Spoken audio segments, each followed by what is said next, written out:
Hey guys, what's up? John here. How you doing today?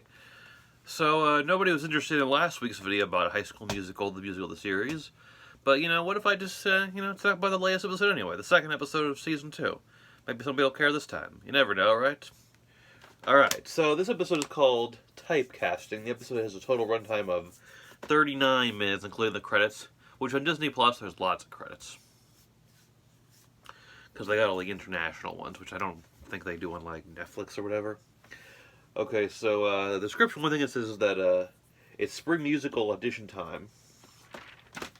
And in the recap from the previous episode, there's this one part where Ricky's doing his, talking head thing, speaking to the audience, being the, mockumentary format that the show is. And he says, I thought this year was going to be a beauty, but it's definitely looking like a beast. It's definitely looking like a beast. Making a joke referencing that they're doing Beauty and the Beast. So, you got Nene away at her, acting school.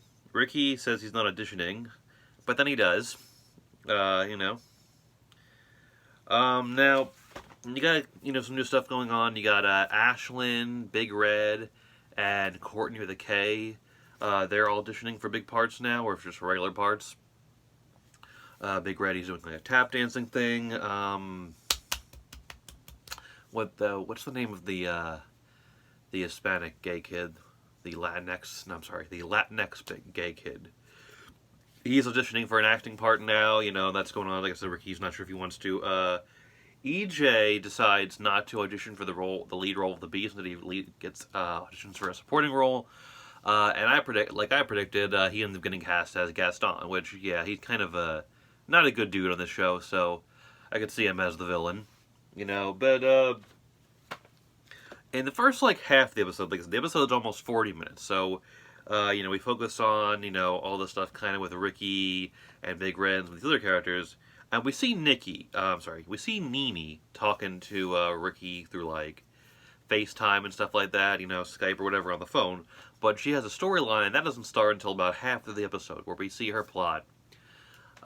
So I guess it definitely shows that this season they're kind of focusing more on other characters, kind of getting to know more characters. The show seems becoming more ensemble-ish. I mean, it's called High School Musical, not, the musical, the series, not Ricky and Nene, the show. So, getting more screen time to other characters, that's okay, nothing wrong with that. But it is weird that her storyline doesn't start until, about half of the episode. We see her away at the acting school, and she's we see her auditioning. Practicing a script with her roommate, and they have a class together. And she knows her roommate from an acting camp or something. That I think might have been the same one she went to with Ricky. I'm not sure exactly. Yeah, I think so. And between the two of them, they come up with that idea to kind of mix things up with, basically by writing a kind of a modern version of the screenplay that they're reading, or the script, I should say, that they're reading. And when they go to class to read this, they start doing it, and the teacher's like, "Whoa, what is this? What's going on here? What's going on here?" And basically he's like, "No, you can't do this. You got to stick to the script. You got to follow the rules." He's pretty mean about it. He gets Nini's friend, her roommate, to recite kind of the school rule to them about how, everything's on audition, there's no practice, there's no rehearsal, there's no just having fun, it's all, everything's on audition, everything's serious, you gotta take it seriously, you gotta follow the rules. And it's definitely difficult for Nene, because she clearly wants to kind of take a route that's more creative, more free-flowing, and this school, as we can see, has this kind of very rigid, strict rule-following kind of, situation, and that's so not what Nene's about, as we can see. And this is further emphasized and represented when the woman who is the head of the school or something, tells her, there's just basically the scene where after the whole incident in class, Nene's talking to this woman who's the head of the school or something, and she's like, "I was thinking of starting a songwriting club," and she's like, "This is the only song you need to worry about right now," and it's the school anthem, which is very much representative of the kind of ideas where everything is very rigid. You gotta stick to the rules and a lack of creativity. At one point, he said that she feels like a square peg in a star-shaped hole, so she doesn't fit in there. It's not going as well. Meanwhile, you have the kids back at the school auditioning, And they go through all the audition, and there's like these, let me get to the point where like the episode where it's like acting as if it's like a series of a musical, which is not technically a musical in the sense, but it acts like a musical where the entertainment value of the scenes comes from the musical performances.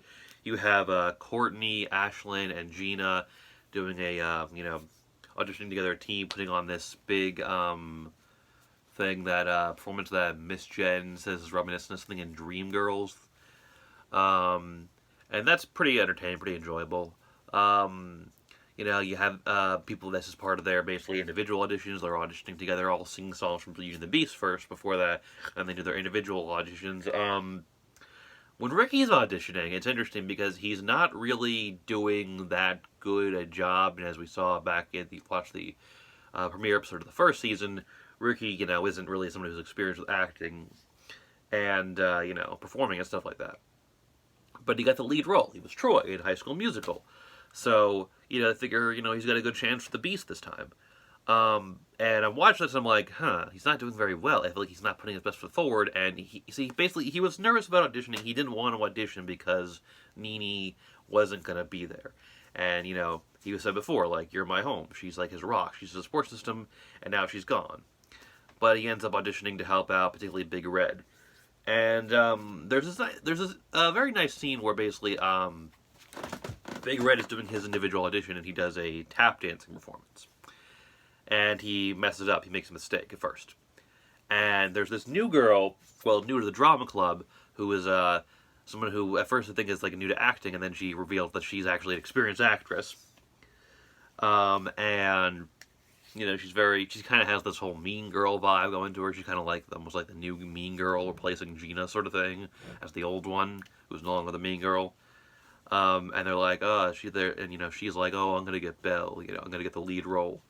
But this girl, when Big Red messes up, she laughs at him. She's like, really? Are you kidding right now? Something along those lines. And Ricky decides to go up there and help Big Red out. Helps him, support him, say, it's alright, you're doing fine, just do it again, take a deep breath, whatever. And he does it, and he does a good job with the tap dance the second time. That's a nice scene. And then, when the, when the cast list is put up, this girl who thought she was, for sure going to get Belle, they don't actually outright say, but she either gets, like, no role or a small one. And Miss Jen comes up to her and is like, you're a great singer, and which she is. But basically that she, didn't give her the part because she was, mean to Big Red. She, was trying to tear him down. She was laughing at him. Which is like, you could argue is like, okay, like maybe it should be based on the acting ability and stuff like that, the ability to perform, but it's nice to see someone who's mean taken down a peg a little and nice people being propped up, so that's good. A lot of them end up getting good parts, and Ricky, despite his, I would argue, not good audition, still ends up getting the lead role as Beast. And which I think is partly because of how nice he was to, to Big Red's friend. And, Miss Jen is very much, like she said, if you go back to the first episode of the first season, once again, she just about like how she basically gave the role to Ricky because he was like an underdog. And despite, I don't know, like, I watch his relationship in this episode with Nene, and sometimes I question how solid their relationship is going to be. It definitely has a kind of, I think there's a bit of a weak foundation there as we've seen throughout the series, but he seems like a genuinely nice guy, and Miss Jen likes that about him, and she's, I think despite the fact that his audition wasn't great, she's going to help him get better, and I assume at some point they're going to be switching over to High School Musical 2, or maybe they'll do that next season. Like, they do 4 seasons. Beauty and the Beast, High School Musical 2, High School Musical 3, I don't know.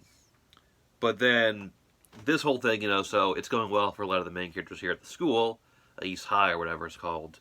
And then this is contracted with Nene, who is, not doing well. And it's this whole thing where she's FaceTime with everybody while they're celebrating.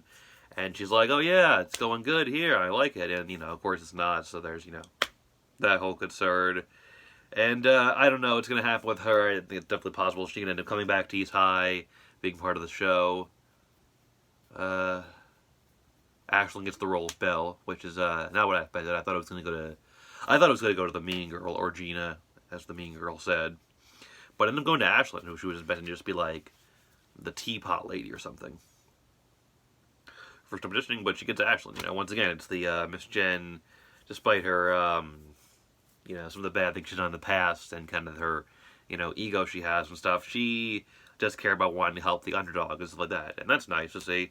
You know, it's kind of a, you know, it's a nice, inspiring kind of message. It might not be totally true to real life, but you know, it's nice and inspiring. It is the kind of show that makes you feel good. So, yeah, pretty good episode overall. I enjoyed it. I'll be watching next week, see what happens next, and I don't know. I guess once again, if you see this, let me know if you want to talk about talk about the next episode next week. I'm on vacation this week, so I'll have more time. I'll work on some other videos too, by the way. Alright, so I guess that's all I gotta say. Thank you all for watching, and bye.